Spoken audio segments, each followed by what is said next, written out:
Hello guys, এটা হচ্ছে একটা ওয়াটার 18 ডে অন সানডে। কিন্তু হ্যাঁ, এটা হচ্ছে 1 উইক আগের ভিডিও। আর 1 উইক আগে ছিল হচ্ছে 2026-এর ফার্স্ট সানডে। তো ফার্স্ট সানডে বছরে তো কিছু স্পেশাল তো হতেই হবে। ব্রেকফাস্টে খেয়েছিলাম হচ্ছে চাউমিন। আমার তো চাউমিন খেতে অনেক ভালো লাগে, তোমাদের কেমন লাগে বলবে।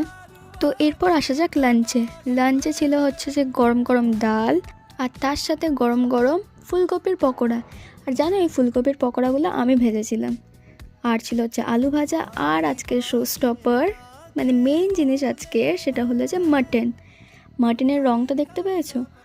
আর মাটনের করার সময় মাকে বলেছিলাম যে একটা গোটা রসুন দিতে, আমি অনেক নেটে দেখেছিলাম ওই জন্য।